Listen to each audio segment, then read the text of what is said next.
Do you guys have salinity issues? If you do, how are you managing them? Or do you think your neighbors are aware of how to manage them and what causes them? I guess if you want to speak to that.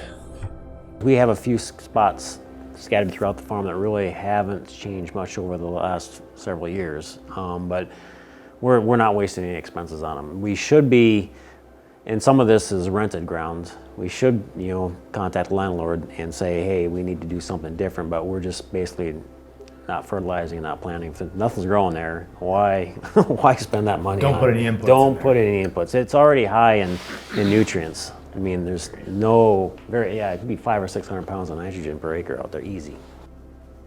The challenge is a lot of times guys look at the salinity spot and want to plant something in that spot.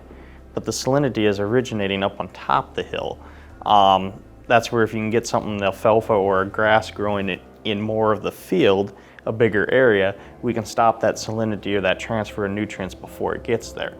The issues we have is the ground's been farmed 100 years before us already.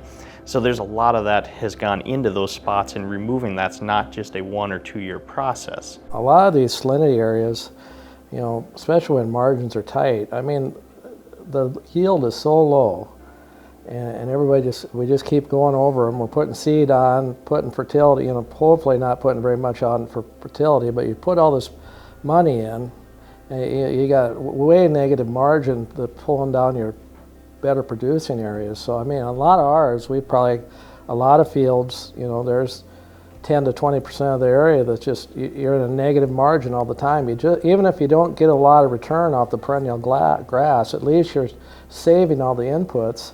And there's so many programs where you can put into CRP, and I know the NRCS, they're coming out with new programs all the time to put perennial grass. The really bad ones, I mean, really only way to fix them is put it in perennial grass, and then when you get them fixed, if you take it back out, make sure you keep the intensity above them where the saline's coming from higher. So you got to use more cover crops, try to get your water intensity use higher, and just make sure that when you put that in the cover, make sure you go out past the salinity area with the grass. You got to go up the side slope a ways in order to fix that problem. But I think if you look at it from, you're not going to get a lot of money out of that grass, but it's going to save you losing hundreds of dollars on inputs by farming it.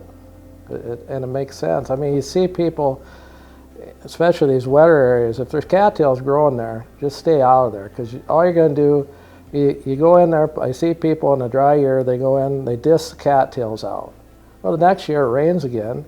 Now, but you don't have the cattails using up the water. I mean, you should have just left them in the first place, just leave it in the permanent vegetation. We have had some success in those areas that have cattails using stuff like Garrison creeping foxtail or low plactoid canary, something that can tolerate the water and still make a hay out of it. In a really wet year, you can still lose some of that and not be able to harvest it, and some cattails come back, but we have had success doing that.